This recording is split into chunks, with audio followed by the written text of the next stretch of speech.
Welcome back, everyone, for another deep dive. This time, we're looking at habits that might be holding us back spiritually.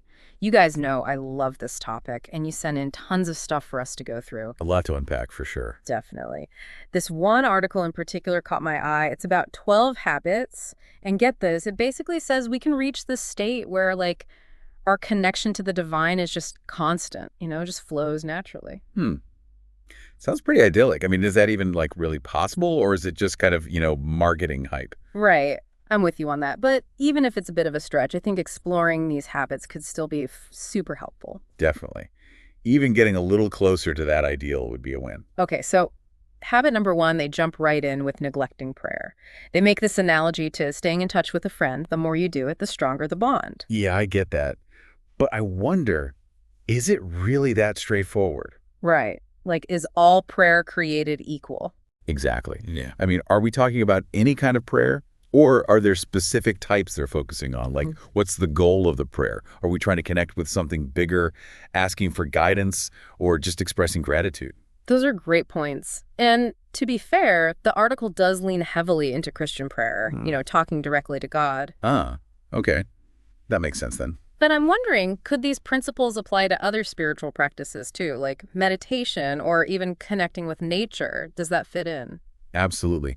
I think the underlying principle holds true regardless of the specific practice. It's about cultivating that intentional connection with something beyond ourselves. I like that, yeah. Intentional connections. So even though they're coming from a Christian perspective, they do give some practical tips that I think could be helpful for anyone. Things like setting aside specific times for prayer, using Bible verses for inspiration, and focusing on gratitude. Sure, structure and routine can definitely be helpful, especially when you're first establishing a practice. But it's also important to remember that, spontaneity counts too.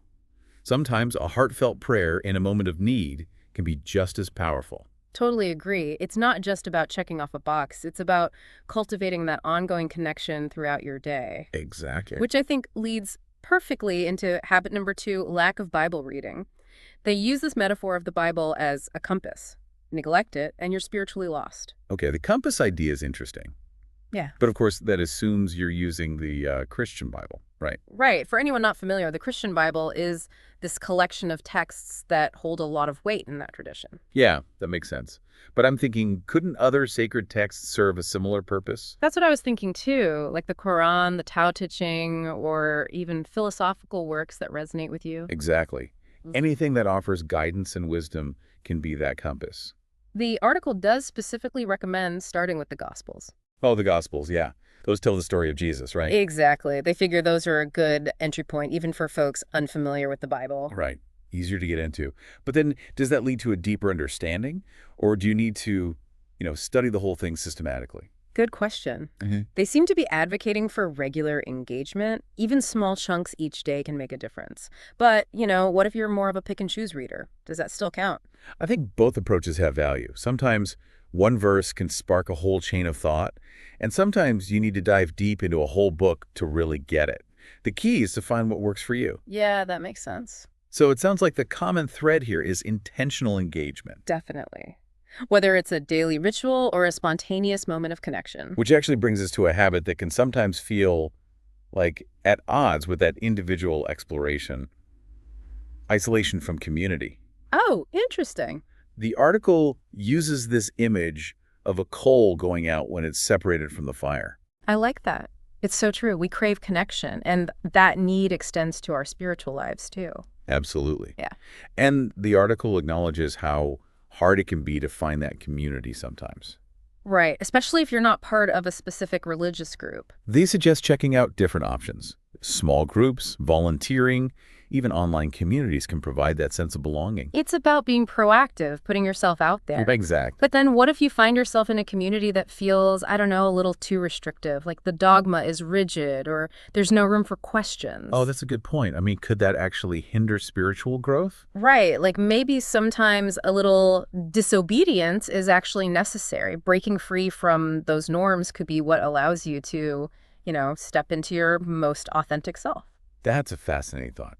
And speaking of disobedience, well, that leads us right into habit number 4, Hmm. consistent disobedience. But before we jump into that, we should probably acknowledge that this article is coming from a specifically Christian perspective. Right. So their definition of disobedience might be different from, someone with a different belief system. Exactly. For them, it's not just about breaking rules. It's about a misalignment between your heart and your actions. Ah, I see. So you could be following the rules perfectly, but if your motives are off, that's where the problem lies. Right. They even give this example of someone who's accumulating wealth unjustly. Like, they might be financially successful, but their actions contradict their supposed beliefs. So it's not just about outward actions, it's about inner integrity. Exactly. But that raises an interesting question for me.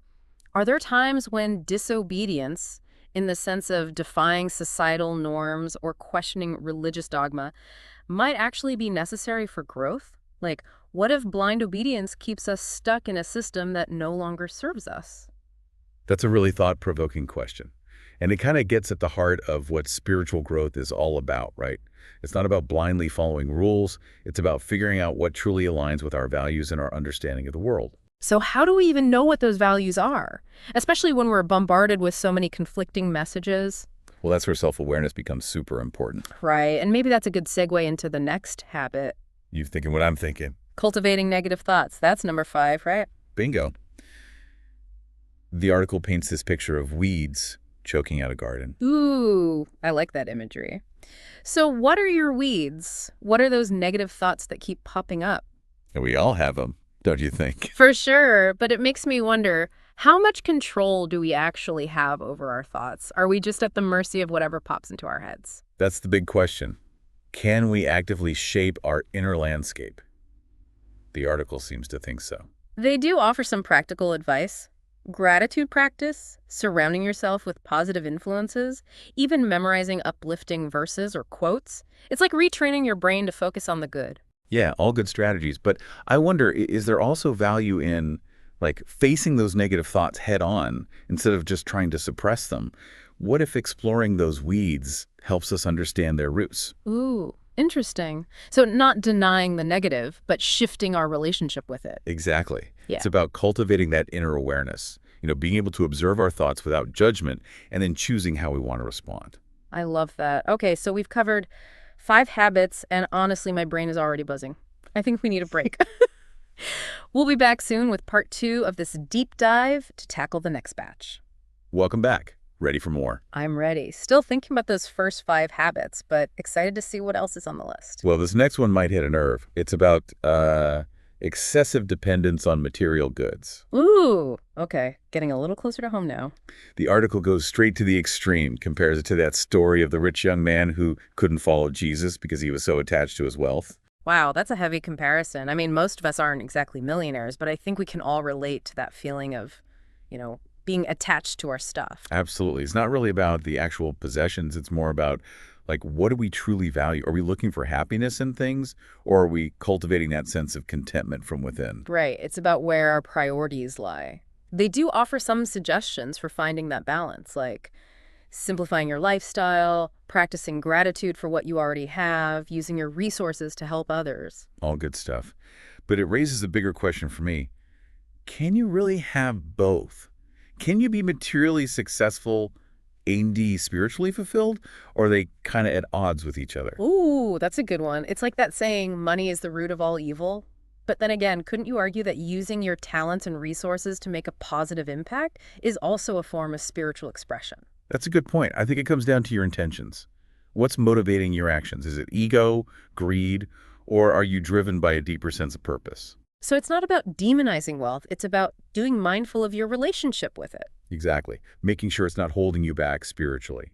Which, actually, brings us to a habit that often goes hand in hand with those internal struggles. Lack of confession and repentance. Okay, now we're getting into some deep stuff. What's their take on that? Well, they emphasize that confession is more about, freeing yourself than about informing God what he already knows. Interesting. So it's less about seeking forgiveness from a higher power and more about releasing that burden of guilt and shame we carry inside.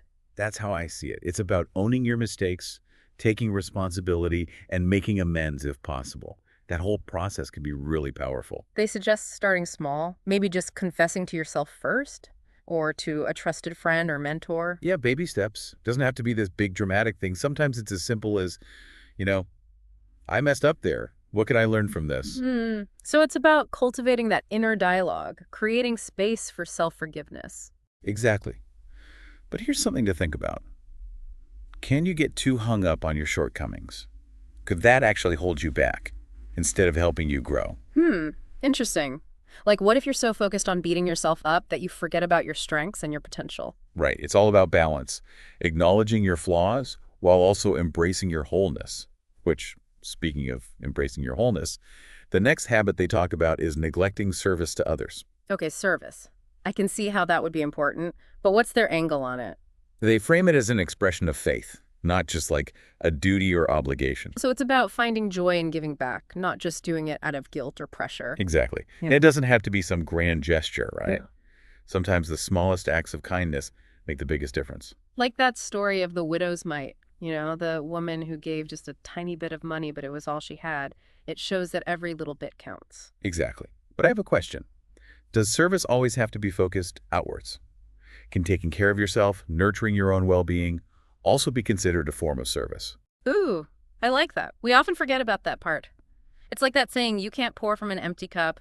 If you're not taking care of yourself, how can you truly help others? Right. It's about finding that balance between serving others and honoring your own needs. Which brings us to a habit that can be, well, kind of tricky. Inattention to God's voice. Okay. I'm intrigued. What do they mean by that? They're saying that God's voice isn't always, booming and audible. It often comes through subtle nudges and guidance. So it's about paying attention to those whispers of intuition, those synchronicities that seem to guide us. Exactly. But how do you know if it's your own desires talking or something more? That's the million-dollar question. How do you tell the difference? The article suggests things like silence, journaling, being open to signs even in everyday events, basically becoming more attuned to those subtle messages. So it's about quieting the mind to make space for that deeper wisdom to come through. But what about those times when you feel completely lost, when there's no clear guidance? What do you do then? Yeah, those can be tough. But maybe that's when surrender and trust come in. Trusting that even when you don't see the signs, you're still being guided. Okay, that's reassuring. But this next one, this is a tough one. Resistance to forgiveness. The article makes a bold statement saying that forgiveness is more about us letting go than about the other person. Wow, that's deep. And I think there's a lot of truth to that. Holding on to resentment, that bitterness, it only hurts us in the end. It's like that saying, drinking poison and expecting the other person to die. Right. They do give some practical tips for cultivating forgiveness, like starting with small offenses, practicing empathy, remembering that we're all human, we all make mistakes. That's helpful, but is there ever a point where forgiveness becomes, detrimental? What if it enables harmful behavior or stops you from setting healthy boundaries? That's such an important point. Forgiveness doesn't mean condoning bad actions or letting yourself be walked all over. It's about releasing those negative emotions so you can move on. So it's about finding that balance between compassion and self-respect. Exactly. Okay, ready for the next one? This one's sneaky. Pride and arrogance. Ooh, yeah, that's a good one. They even threw in that classic line, pride goes before the fall. Right. I think we've all had those moments where our ego got the better of us and we ended up, eating humble pie. But isn't there a difference between, healthy confidence and the kind of pride that leads to disaster? Totally. There's got to be a line there somewhere. It's subtle. Healthy confidence is knowing your worth, but arrogance is thinking you're better than others. Right. The article suggests practicing gratitude, seeking honest feedback, focusing on serving others, basically keeping your ego in check. All good strategies. Yeah. But then, can you be too humble? Yeah. Could you undervalue yourself in your contributions?